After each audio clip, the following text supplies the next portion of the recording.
जिस तरह से दिल्ली दिलवालों के लिए जाना जाता है, उसी तरह फेमस है हमारा दिल्ली यूनिवर्सिटी, जहां के स्टूडेंट हर एक्टिविटी में निपुण माने जाते हैं।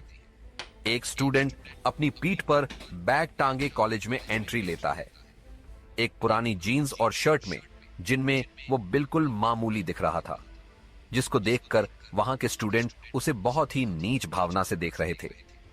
वो लड़का दिखने में भी कुछ खास नहीं लग रहा था, मगर उसकी पर्सनालिटी उसके चेहरे और पहनावे से मैच नहीं कर रही थी, क्योंकि उसने आंखों पर मोटा चश्मा लगाया हुआ था और बाल चिपके हुए थे, जो कि उसे गरीब बना रहा था। इसके बावजूद उसके शरीर की बनावट अलग ही बता रही थी। 6 फीट की हाइट, दिखने में उसका शरीर कसरती लग रहा था। ये कोई और नहीं, हमारी कहानी का हीरो राजवीर सिंह। कहानी में राज होगा, जो कि दिल्ली यूनिवर्सिटी के फर्स्ट ईयर का स्टूडेंट है। कहने को तो स्कॉलरशिप से एडमिशन हुआ है, पर सच्चाई कुछ और ही है। राज का कॉलेज में आज पहला दिन है और वहां जाने के लिए काफी एक्साइटेड है, और वो तैयार होकर तुरंत पास के बस स्टैंड से बस में बैठकर अपने कॉलेज के लिए निकल जाता है और कुछ समय बाद वहां पहुंच जाता है। राज जब गेट से अंदर जाता है तो रास्ते में कुछ स्टूडेंट्स मिल जाते हैं जो एक नंबर के अमीर बाप के बिगड़े बच्चे थे, जो कि नए स्टूडेंट को परेशान करते हैं। और आज उनका शिकार होगा राज, क्योंकि वो लोग नए लड़कों की रैगिंग कर रहे थे, और उन लोगों के ग्रुप में 5 लोग हैं, जिनमें 3 लड़के और 2 लड़की हैं। इनमें से एक का नाम राहुल ओबेरॉय है, जो कि इनका लीडर है, जो दिल्ली के मशहूर बिजनेसमैन अरुण ओबेरॉय का एकलौता बेटा है। इनका टेक्सटाइल का बिजनेस है, जो कि दिल्ली में काफी मशहूर है। बाकी के 2 लड़के भी अमीर परिवार से हैं, मगर उनकी कंपनी का उतना नाम नहीं है। उनमें से एक का नाम रोहन और दूसरे का नाम अमन है, और दोनों लड़कियां भी इसी तरह के परिवार से हैं, जिनमें से एक का नाम नेहा और एक का जूही है। अमन इधर उधर देख रहा था तो उसकी नजर गेट से अंदर आ रहे एक लड़के पर जाती है, तो अमन सभी से कहता है, उधर देखो, आज एक फटीचर फिर से हमारे कॉलेज में आ गया।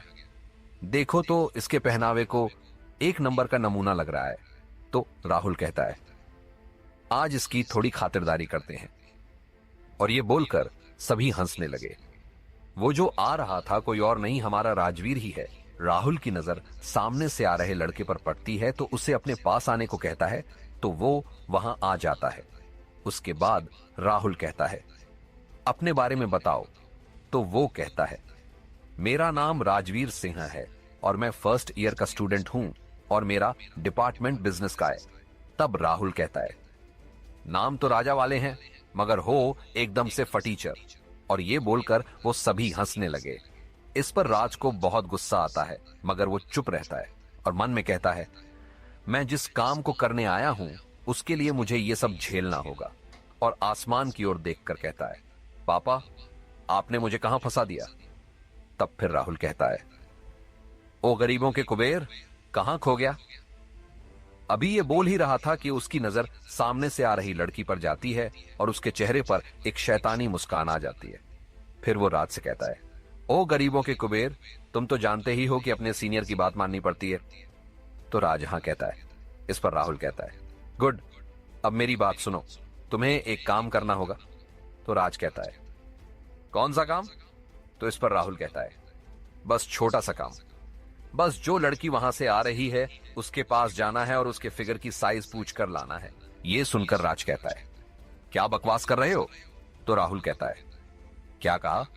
बकवास? तो सुन बे, अगर तुमने ये नहीं किया तो तुम्हें बाकी का समय बहुत मुश्किल से कटेगा। तो सोच लो क्या करना है। तो राज कुछ देर सोचने के बाद वो उस लड़की की तरफ चला जाता है और कहता है, कुछ नहीं होगा, तू हिम्मत रख। वहां पहुंचकर वो उस लड़की को कहता है, एक्सक्यूज मी मैम। किसी के बोलने से वो राज की तरफ मुड़ती है और उसे पूरा स्कैन करती है और मुंह बनाते हुए कहती है, बोलो क्या काम है? उसके मुड़ने पर राज जब उसे देखता है तो बस देखता ही रह जाता है। झील से गहरी और काली आंखें, सीधी नाक, गोल चेहरा, सुराहीदार गर्दन और हवा में लहराते लंबे बाल। वो किसी गुड़िया से कम नहीं लग रही थी। ऊपर से उसके टॉप के नीचे दिखती कमर। राज तो उसे देखकर ही ब्लैंक हो गया था और वो मन में आसमान की ओर देखकर कहता है, पापा, मैंने आपके लिए बहू ढूंढ लिया है। तो वो लड़की चुटकी बजाते हुए कहती है, बोलो क्या काम है। तो राज बोल देता है, मुझे आपके फिगर की साइज जाननी है। ये सुनकर उस लड़की को बहुत गुस्सा आता है और एक थप्पड़ जड़ देती है, जिससे राज का चेहरा एक तरफ झुक जाता है। ये देखकर वहां के सभी स्टूडेंट्स हंसने लगते हैं। तो वो लड़की सबको घूर कर देखती है तो सब वहां से तुरंत गायब हो जाते हैं।